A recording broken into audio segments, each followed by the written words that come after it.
আসসালামু আলাইকুম। পশ্চিমবঙ্গের এবং আসামের নির্বাচনের পর এবং নির্বাচনে নাটকীয়ভাবে কট্টর হিন্দুত্ববাদী সংগঠন রাজনৈতিক দল বিজেপি ভারতীয় জনতা পার্টির বিজয়ের পর ভারতীয় জনতা পার্টির মানুষজনের কথাবার্তা, বিজেপির নেতৃবৃন্দ বিশেষ করে অমিত সাহা, শুভেন্দু অধিকারী পশ্চিমবঙ্গের মুখ্যমন্ত্রী, এখন মুখ্যমন্ত্রী তাকে বলা যায় কারণ আর একদিন বাদেই তিনি শপথ নেবেন। শুভেন্দু অধিকারীর যে ডায়লগ শোনা যাচ্ছে তাতে করে মনে হচ্ছে যে বাংলাদেশ এবং পশ্চিমবঙ্গ বা ভারতে মুসলমান বলতে যারা আছে সব মুসলমানই মনে হয় উগ্রপন্থী, সব মুসলমানই মনে হয় জামাতপন্থী, সব মুসলমানই মনে হয় জঙ্গিপন্থী। মানে বাংলাদেশের যে 90% মুসলমান, এই 90% মুসলমানের 95%-এরও বেশি মানুষ যে উগ্রবাদ পছন্দ করে না, জামাত ইসলামী পছন্দ করে না, সন্ত্রাসবাদ জঙ্গিবাদ পছন্দ করে না, এইটা মনে হয় শুভেন্দু অধিকারী বা অমিত শাহরা তারা নিতে পারছেন না। তাদের কাছে গড়পড়তা ঠেলে দিয়ে, হ্যাঁ এটা সত্য যে পশ্চিমবঙ্গের মুসলমানরা বিজেপির হাতে নিরাপদ বোধ করেনি, ফলে সমস্ত মুসলিম সম্প্রদায় একেবারে 99.9% চোখ বন্ধ করে তৃণমূল কংগ্রেসকে ভোট দিয়েছে।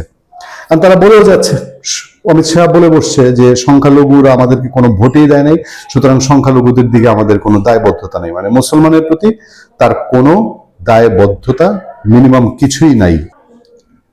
এমন আজব সেলুকাস দাবি পৃথিবীর আর কোনো দেশে হয় কিনা। সব দেশেই একটাই বলে যে জনগণ ভোট দিয়েছে, আমরা হিন্দু মুসলমান বৌদ্ধ খ্রিস্টান জাতিভেদ বুঝি না, পেশা বুঝি না, আমরা এখন প্রধানমন্ত্রী হয়েছি, এখন মুখ্যমন্ত্রী হয়েছি, এখন রাষ্ট্রের ক্ষমতা নিচ্ছে, আমরা সকল জনগণের প্রতিনিধিত্ব করি। কিন্তু পশ্চিমবঙ্গে শপথ নেওয়ার আগেই বিজেপি ঘোষণা করে দিয়েছে যে সেখানে মুসলিমদেরকে তারা গ্রাহ্য করে না, মুসলিমদেরকে তারা গোনাই ধরছে না, বরঞ্চ পারলে ওই যে বাংলাদেশের অবৈধ অনুপ্রবেশের নামে সকল মুসলমানকে পারলে তারা, মানে তাদের বডি ল্যাঙ্গুয়েজ এমন মনে হচ্ছে সবাইকে বাংলাদেশে ফেরত দিয়ে দিতে পারে। আমি খুব লিবারেল থাকি ধর্মীয় বিষয়ে, আমরা খুব আমাদের অবস্থান একদম ক্লিয়ার, আমরা ধর্ম নিয়ে বাড়াবাড়ি পছন্দ করি না, বাংলাদেশেও ধর্ম নিয়ে অতিরঞ্জিত ধর্ম নিয়ে রাজনীতি আমাদের একেবারেই বিতৃষ্ণার একটা বিষয় হয়ে দাঁড়ায়। কিন্তু ধর্মকে আক্রান্ত করা, এটা যে ধর্মই হোক, সনাতন ধর্মাবলম্বী হোক, মুসলিম, বাংলাদেশের যে কোনো সময় আমরা বলি, আমরা শৈশব থেকে শিক্ষা লাভ করে এসেছি যে বাংলাদেশের ওই যে ক্ষুদ্র উগ্রবাদী এরা আছে তাদেরকে দিয়ে বাংলাদেশের যদি সংখ্যালঘু সম্প্রদায়, হিন্দু সম্প্রদায় তারা আক্রান্ত হয়, আমরা নিজেকে ঢাল হিসাবে তাদের সামনে ঠেলে দিই তাদেরকে রক্ষার জন্য। এটা হচ্ছে আমাদের শিক্ষা, আমাদের পারিবারিক, আমাদের সামাজিক সমস্ত শিক্ষা হচ্ছে এটা। কিন্তু পশ্চিমবঙ্গে সব পুরো উল্টো রূপ দেখছি। দেখেন কি কাণ্ডটা ঘটলো। অমিত শাহ বলছে যে নিরাপত্তার কারণে পশ্চিমবঙ্গের সাথে বাংলাদেশের সমস্ত সীমানা তারা সিল করে দিবে, মানে তারা বাংলাদেশের সঙ্গে কোনো সম্পর্কই রাখতে চায় না। অমিত শাহ দিল্লি থেকে উড়ে এসছে তার মুখ্যমন্ত্রী ঠিক করার জন্য কলকাতায় এসে সে, মানে তারা একেবারে ওই পশ্চিমবঙ্গের মুসলমানরা তাদেরকে কেন ভোট দেয় না এই জিদ যেন বাংলাদেশের উপরে তুলতে যাচ্ছে, এরকম একটা উপক্রম।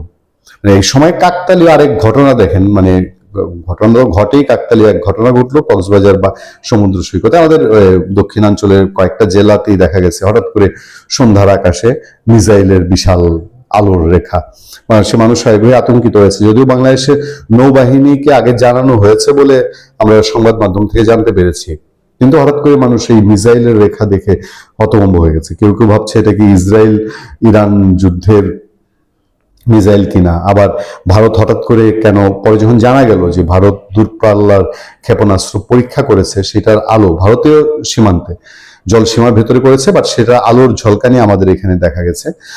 এটা পুরোপুরি জানাজানি হওয়ার পরে একটা স্বস্তির ব্যাপার তৈরি হয়েছে। কিন্তু এই যে ঘটনার সাথে এক ঘটনার সাথে আরেক ঘটনা মিলে যায়, বাংলাদেশের সীমানা সিল করার কথা বলছে পশ্চিম ভারতের কেন্দ্রীয় স্বরাষ্ট্রমন্ত্রী, আর সেই সময় এই ধরনের মিসাইলের রেখা। যাক, আমরা এটাকে গুরুত্ব দিচ্ছি না, কিন্তু গুরুত্ব না দিয়ে পারছি না যে এই পুরো বাংলাদেশের বাঙালি মানুষকেই যে তারা একেবারে উগ্রপন্থী জামাতি, তারা বারবারই বক্তৃতায় বলছে জামাতি লোকজন আমাদেরকে ভোট দেয়নি, মানে শুভেন্দু অধিকারী বলছে যেখানে জামাতের অধিকারী জামাতপন্থী, মানে পশ্চিমবঙ্গের সমস্ত মুসলমানই যেন জামাতপন্থী।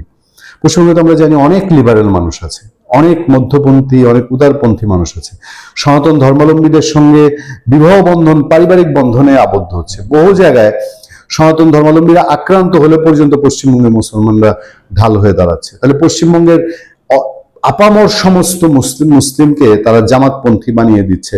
আসলে কি তাই? পশ্চিমবঙ্গের টোটাল মমতা ব্যানার্জি বরঞ্চ তিনি তো মুসলিম না, তিনি তার রাজনৈতিক প্রয়োজনে বলতে পারেন বাংলাদেশে জামাতের সাথে সখ্যতা রেখেছে, জামাতকে শেল্টার দিয়েছে, জামাতকে আওয়ামী লীগ সরকারের সময় কলকাতায় আমেরিকার সাথে মিটিং করার সুযোগ করে দিয়েছে। সেগুলো তো মমতা ব্যানার্জি করেছে। তিনি তো সনাতন ধর্মাবলম্বী হয়ে তিনি হিন্দুদের বাদ দিয়ে মুসলিম ভোট ব্যাংকটাকে কাজে লাগাতে চেয়েছেন এবং সে স্বাভাবিক তার ভোটের প্রয়োজনে সে মুসলমান প্রীতি দেখিয়েছে। এই মুসলমান প্রীতির পেছনে তার ভোটের রাজনীতি ছিল। যাক, সে তার এই ভোটের রাজনীতি কৌশলে হেরে গেছে। তার সনাতনী যারা ফলোয়ার ছিল তাদের সে মন রক্ষা করতে পারেনি। কিন্তু এর দায় আজকে বাংলাদেশে দেখেন চরম ভারত বিরোধী ইউনূস সরকার বিদায় হয়েছে। একটা নতুন সম্ভাবনার আশা আমরা দেখতে পেয়েছিলাম, তারেক রহমান সরকারের সঙ্গে একটা ভালো সম্পর্ক হবে, কিন্তু বাংলাদেশ থেকে ভারত বিরোধী বিদায় হলো। ওইদিকে উল্টো দিকে ভারতের পশ্চিমবঙ্গে টোটালি বাংলাদেশ বিরোধী মানুষ দায়িত্ব নিয়ে নিল। বাংলাদেশের সনাতন ধর্মাবলম্বী যারা, তারাও তো বাংলাদেশকে ভালোবাসে, তারাও নিশ্চয়ই চাইবেন না যে পশ্চিমবঙ্গের সনাতনীরা ক্ষমতায় আসলেও তারা বাংলাদেশের উপরে কোন ধরনের ছড়ি ঘোরানোর চেষ্টা করুক। ভালো থাকবেন, সুস্থ থাকবেন। আপনার সাথে আমি আতিক রহমান, পূর্ণিয়া।